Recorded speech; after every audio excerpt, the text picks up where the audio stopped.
নমস্কার বন্ধুরা, welcome to legal and general information channel. আজকে চলুন আপনাদের সাথে কিছুক্ষণ সময় কাটাই ভারতের নাগরিক কি করে হওয়া সম্ভব বা তার কি কি বৈশিষ্ট্য রয়েছে ভারতের নাগরিকত্ব আইনের, সেই নিয়ে আলোচনা করে, যাকে আমরা বলে থাকি সিটিজেনশিপ অ্যাক্ট অফ ইন্ডিয়া। প্রতিটি আইনের মতো এই আইনটিরও একটি সূচনার ইতিহাস রয়েছে। চলুন তাহলে সেটা আগে জেনে নিই। 1950 খ্রিস্টাব্দে 26শে জানুয়ারি প্রজাতন্ত্র দিবসের দিন প্রথম এই আর্টিকেলটি পাশ করা হয়। অর্থাৎ বোঝা যাচ্ছে যে যেদিন কনস্টিটিউশন প্রথম জনসমক্ষে পাশ হয়েছিল, একই সাথে সেই দিন এই আর্টিকেলটিও পাশ হয়। পরবর্তীকালে অ্যামেন্ড করে আর্টিকেলটিকে বা এই আইনটিকে নিয়ে আসা হয়নি। ভালো কথা। তাহলে কি বলছে এই আইনটা? এই আইনটা বলছে যে আর্টিকেল 5 থেকে আর্টিকেল 11, অর্থাৎ এই আর্টিকেল 5, 6, 7, 8 করে আর্টিকেল 11 অবধি আমরা এই নিয়ে বিস্তৃত আলোচনা করা হয়েছে। আমি এখানে ছোট করে বিষয়টা তুলে ধরছি। তাহলে আগে শুরু করি যে কিভাবে আমরা ভারতের নাগরিকত্ব পেতে পারি। প্রথম যেটা পেতে পারি খুব অবভিয়াস ভাবে, সেটা হলো বাই বার্থ। অর্থাৎ আর্টিকেল 5-এ বলছে যে যে মানুষটি, যে ব্যক্তি ভারতবর্ষের মাটিতে জন্মাচ্ছে, ভারতবর্ষের টেরিটরিতে জন্মাচ্ছে, সে ভারতের নাগরিক। অথবা যেই ব্যক্তির বাবা কিংবা মা, আইদার প্যারেন্টস, যে ভারতবর্ষের টেরিটরির মধ্যে জন্মাচ্ছে, সে ভারতের নাগরিক। আবার বলছে যে 1935 খ্রিস্টাব্দের ইন্ডিয়ান সিটিজেনশিপ অ্যাক্ট অনুযায়ী যারা ভারতবর্ষের নাগরিকত্ব পেয়েছেন, তাদের যারা উত্তরসূরি, অর্থাৎ তাদের যারা বর্তমান প্রজন্ম, তারা যদি অন্য কোনো দেশের নাগরিকত্ব গ্রহণ না করে থাকে, তারা যদি আজও ভারতবর্ষেই বসবাস করে থাকে, তাহলেও তারা নিজেকে ভারতের নাগরিক হিসেবে দাবি করতে পারে। এটা তো গেল একটা সেক্টর। আরেকটা সেক্টর কি বলছে?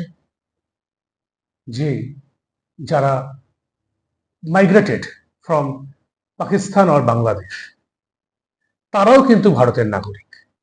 বলছে যে যারা 1947 খ্রিস্টাব্দে পাকিস্তান থেকে ভারতবর্ষে চলে আসে এবং আর কখনো পাকিস্তানে ফেরত যায়নি বা পাকিস্তানের নাগরিকত্ব নেয়নি, তারা ভারতবর্ষের নাগরিক।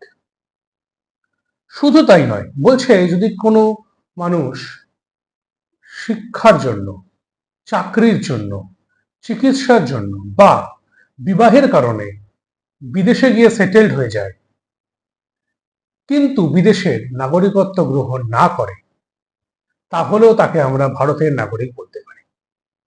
অর্থাৎ ভারতের নাগরিক হতে গেলে যে ভারতবর্ষেই থাকতে হবে তা কিন্তু নয়। কর্মক্ষেত্রের কারণে বা চিকিৎসার কারণে যদি কেউ বিদেশে গিয়ে থাকে, পার্মানেন্টলি নয়, for a certain period of time, অথবা সে যদি বিয়ে করে গিয়ে সেখানে থাকে কিন্তু সেখানকার নাগরিকত্ব না গ্রহণ করে, ভারতের নাগরিকত্ব সে না ত্যাগ করে, তাহলেও কিন্তু সে ভারতবর্ষের নাগরিক হিসেবে পরিচিতি লাভ করতে পারে বা সে নাগরিক হিসেবে পরিচিতি দিতে পারে বিভিন্ন জায়গায়। ঠিক আছে, এবার দেখি যে ভারতবর্ষের নাগরিক হওয়া অবস্থায় অন্য কোনো দেশের নাগরিক হওয়া কি সম্ভব? না, সম্ভব না। আর্টিকেল 9 অফ ইন্ডিয়ান কনস্টিটিউশন বলছে যে ভারতবর্ষে সিঙ্গেল সিটিজেনশিপে বিশ্বাস করে। অর্থাৎ যে ভারতবর্ষের নাগরিকত্ব যে গ্রহণ করবে, সে অন্য কোনো দেশের নাগরিকত্ব গ্রহণ করতে পারবে না। সে যদি অন্য কোনো দেশের নাগরিকত্ব গ্রহণ করে, তাহলে তাকে ভারতের নাগরিকত্ব ত্যাগ করতে হবে। তবে এর কিছু এক্সাম্পল, এক্সেপশন আছে। যদি কাউকে সাম্মানিক নাগরিকত্ব দেওয়া হয় বিশিষ্ট কোনো ব্যক্তিকে, তাহলে সেটি আলাদা বিষয়।